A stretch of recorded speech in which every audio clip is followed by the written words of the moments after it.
Waalaikumsalam warahmatullahi wabarakatuh. Perkenalkan Pak, saya Titania Naila Deskarta dari kelas 11 Sebelumnya, mohon maaf saya mengganggu waktu Bapak karena tujuan saya kesini mendatangi Bapak untuk mewawancarai Bapak mengenai pelanggaran atribut seragam untuk memenuhi tugas sosiologi kelompok kita nih Pak. Nah, yang saya tahu kan Bapak itu kan yang suka menegaskan tentang kedisiplinan dan Bapak tuh suka menemani petugas kedisiplinan kan Pak. Jadi pertanyaan itu ada 3 ya Pak. Jadi saya mulai.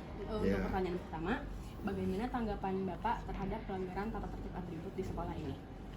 Ya baik, terima kasih Ananda Titania dari kelas 11 9 dalam rangka untuk memenuhi atau melengkapi tugas dari mata pelajaran sosiologi. Pertanyaannya adalah tentang terkait masalah atribut siswa. Memang Pak Latif memang selaku bagian kedisiplinan di SMA 3 Kota Depok sebagai staf siswa yang membidangi bidang kedisiplinan. Jika ada siswa yang melakukan pelanggaran, kenapa dikatakan pelanggaran? Karena memang ada aturan hukum di sekolah kita ini. Makanya sekolah kita ini yang disebut dengan tata tertib SMA 3 Kota Depok yang tertuang di dalamnya itu adalah berdasarkan peraturan menteri, walaupun di dalamnya itu kita adopsi sesuai dengan kebutuhan kita. Di antaranya adalah atribut. Nah, untuk apa atribut itu? Karena memang sebenarnya ciri khas daripada masing-masing sekolah itu punya status. Di antaranya adalah yang disebut dengan atribut. Maka atribut kita diwajibkan untuk setiap siswa pada hari-hari tertentu. Contohnya misalnya menggunakan topi, itu dilakukan setiap hari Senin kan? Itu pada satu upacara. Ya. Jadi itu dilakukan. Jika siswa tersebut tidak menggunakan, maka itu dianggap melakukan pelanggaran. Karena pelanggaran itu adalah membuat tidak kenyamanan dia, tapi ketika mentaati membuat kenyamanan. Itu ya. Sudah cukup terjawab ya Pak. Lanjut ke pertanyaan kedua nih Pak. Seberapa sering dan kira-kira tuh berapa banyak sih yang melakukan pelanggaran itu di angkatan berapa? Pelanggaran ini memang namanya siswa kita ini kan banyak ya. Kadangkala dari berbagai latar belakang input sekolah kita ini kan sekarang ini, kalau dulu sangat rendah sekali tingkat kerawanan pelanggaran-pelanggaran tersebut. Karena setelah pemerintah membuat kebijakan ada zonasi, nah ini kemudian anak-anak yang ABK semua ditampung oleh sekolah negeri itu, sehingga anak-anak yang seperti ini hampir kebanyakan itu adalah yang melakukan pelanggaran. Nah, oleh karena itu kita melihat dari tahun ke tahun selama ada zona itu penerimaan siswa melalui zonasi, maka cukup tinggi sebenarnya pelanggaran-pelanggaran tersebut.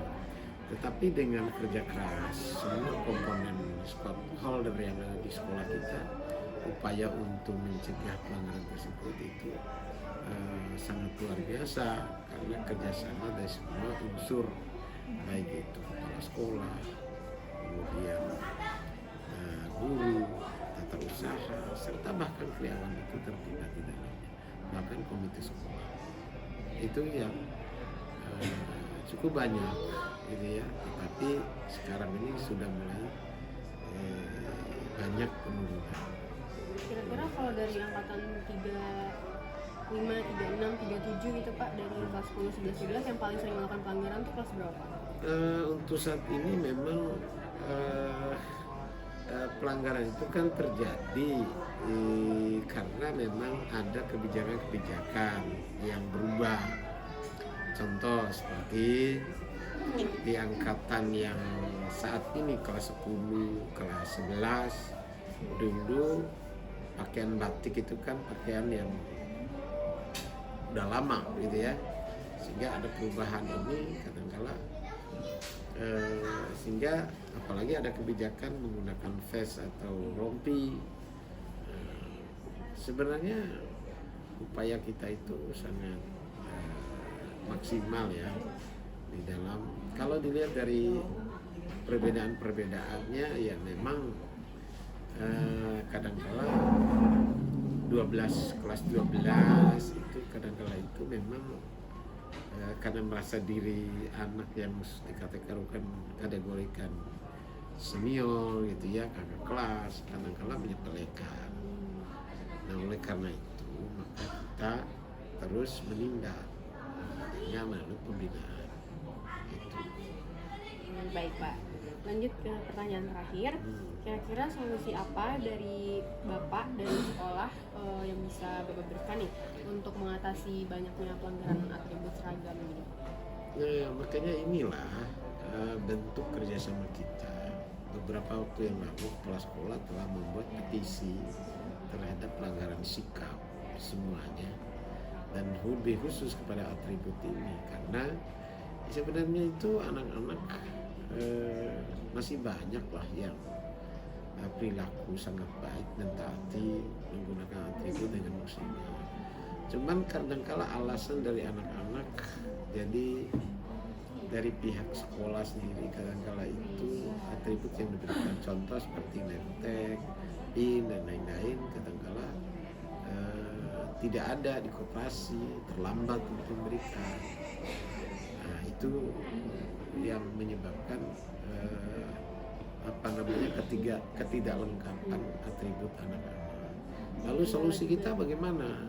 Nah oleh karena itu pertama upaya kita dari pihak pengelola atribut terutama melalui koperasi siswa agar ditingkatkan pelayanan. Yang kedua kerjasama dengan pihak orang tua, karena orang tua secara materi mereka yang memberikan materinya untuk membayar berbagai atribut tersebut. Dan yang ketiga juga tidak kalah penting itu adalah peran dari semua dewan guru, wali kelas, BK, kesiswaan. Itu solusi yang harus kita lakukan. Apalagi?